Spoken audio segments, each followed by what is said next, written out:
அதர்வாவோட இதய முரளி அப்படின்ற ஒரு படம் வருது. டைட்டிலை பார்த்த உடனே ஓகே இது வந்து பயங்கரமான ஒரு லவ் ஸ்டோரியாக இருக்கும்னு நினச்சின்னு போய் பார்த்தா, தேட்டர் போய் பார்த்த பிறகு தான் தெரியுது இது வேற மாதிரி போயிட்டுருக்கு.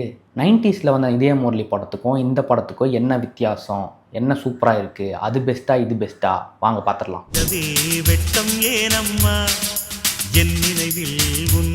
இந்த வாரம் ரிலீஸ் ஆயிருக்க இதய முரளி படத்தோட டைரக்டர் ஆகாஷ் பாஸ்கரன். அவரோட இந்த ரொமான்டிக் என்டர்டெய்னர் ஸ்டோரி எப்படி இருக்குன்னா, அதர்வா ஒரு கல்யாணத்துக்கு போகிறாரு. லாஸ்ட் மினிட்ல ஒரு ஸ்ட்ரேஞ்சரை மீட் பண்ணுறாரு.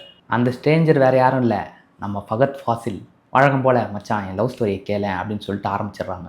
அங்கேருந்து படத்தோட ஃப்ளாஷ்பேக்குக்கு போகுது. ஆனால் டேரக்டர் வந்து ஒரு காமெடி டச் வந்து அவங்க கொடுத்துருக்காரு. அது படம் பார்க்கும்போது உங்களுக்கு தெரியும். என்னடா எல்லாரும் என்ன ஃப்ளாஷ்பேக்கு யூஸ் பண்ணுறீங்கன்னு சொல்லிட்டு அந்த கேட்குற சீன் பார்த்தீங்களா, அது செம்மையாக வந்து எல்லாருக்கும் ரிலேட்டபிளாக இருக்கும். கதை வந்து 5 டிஃப்ரெண்ட் டைம் லைனில் ட்ராவல் ஆகுது. School crush, first love, college love, கடைசியாக வந்து ஃபியான்ஸே.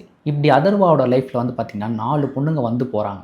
முக்கியமான கேள்வி என்னென்னா, இந்த கேரக்டர் வந்து எந்த லவ் தான் ஒரு ஜென்யூனான ஒரு லவ் அப்படின்னு சொல்லிட்டு வந்து ரிலேஸ் பண்ணுமா? இப்படி 4 டிஃப்ரெண்ட் டைப்ஸ் ஆஃப் டைம் லைனில் போகிறதுனால இப்படியே அடுத்தடுத்த சாப்டராக போயிட்டே இருக்குமா அப்படின்றது வந்து ஒரு கேள்விக்குறியாக தான் இருந்தது. ஆனால் இந்த கேள்வியெலாம் வந்து பார்த்திங்கன்னா, இப்போ நான் சொல்கிறதுனால இது ஸ்பாய்லர் கிடையாது. நீங்கள் தேட்டரில் போய் பார்த்தீங்கன்னா அதுக்கான ஆன்சர்ஸ் எல்லாமே இருக்குது. ஓவராலாக பார்த்தா இந்த படத்தில் வந்து இந்த 5 டிஃப்ரெண்ட் டைம் லைனில் போகிறதும், இந்த லவ் ஸ்டோரியும், அதுக்கப்புறம் வந்து சில ரியலைசேஷன்ஸ் இருக்குது, க்யூட்டான மொமெண்ட்ஸு, மெமரபிளான மொமெண்ட்ஸு. இந்த படத்தில் எந்த விஷயம்லாம் கரெக்டாக ஒர்க் ஆகிருக்குன்னா, படத்தோட பிக்கெஸ்ட்டு ஸ்ட்ரென்த்தே வந்து பார்த்திங்கன்னா ப்ரெசன்டேஷன் தான். Colourful visuals, camera work, costumes, song, Thaman, முக்கியமாக தமன் வந்து பிஜிஎம் பண்ணியிருக்காரு. அந்த பிஜிஎம்ஸ்லாம் வந்து சூப்பராக இருக்குது. படம் பார்க்கும்போது பார்த்திங்கன்னா எல்லாமே கொஞ்சம் ஃப்ரெஷ் ஃபீல்க்கு வந்து கொடுக்குது. எல்லாமே வந்து ஒரு மாதிரி மெலடிக்காக அப்படியே ரொமான்டிக்காக அப்படி இப்படின்னு போகிற மாதிரி இருந்தாலுமே, ஃபகத் ஃபாசில் ஸ்க்ரீனுக்குள்ளே வந்தவுடனே ஒரு எனர்ஜி கொடுக்குது.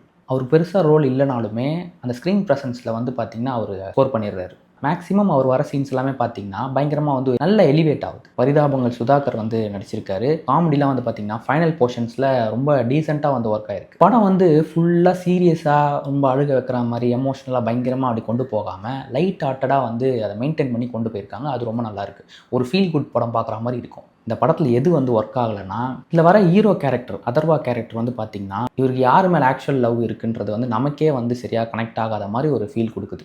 3 கேட்டகரியாக போயிட்டுருக்கு. என்னென்னா லவ் வருது, லவ் போயிடுச்சு, அப்புறம் மூவ் ஆன். இந்த 3 கேட்டகரியில் தான் போயிட்டுருக்கு. எனக்கு தெரிஞ்சு ரியாலிட்டியாகவே அப்படி தான் இருக்கும்னு நினைக்கிறேன். ஸோ அதனால் வந்து அப்படி எடுத்துருக்காங்களான்னு தெரியல. இதுவே தான் அப்படியே ரிப்பீட் மோட்லேயே போயிட்டுருக்கு படத்தில். இந்த படத்தில் வந்து பார்த்திங்கன்னா ஆடியன்ஸ்க்கு எமோஷனல் அட்டாச்மெண்ட் வந்து ரொம்ப கம்மி தான். ஃபீமேல் கேரக்டர்ஸ்க்குலாம் கொடுத்துருக்க அந்த ப்ரொஃபஷன் வந்து ரொம்ப ஸ்ட்ராங்காக பண்ணியிருக்காங்க. அந்த ஒரு விஷயம் நல்லாயிருக்கு. இதில் என்ன வராங்கன்னா டீச்சராக வராங்க, டாக்டராக வராங்க, நாசா சயின்டிஸ்ட்டாக வராப்புல. ஸோ இதெல்லாம் வந்து ரொம்ப ஸ்ட்ராங்காக பண்ணியிருக்காங்க. இது ஸ்ட்ராங்காக பண்ணவங்க கேரக்டருக்கு வந்து டெப்த்து வந்து ஸ்ட்ராங்காக கொடுக்கல. எதுக்கு வந்து அவங்க லவ் பண்ணுறாங்க, என்ன ஒரு காரணம், எந்த ஒரு ரீசனும் வந்து சரியாக கொடுக்கல.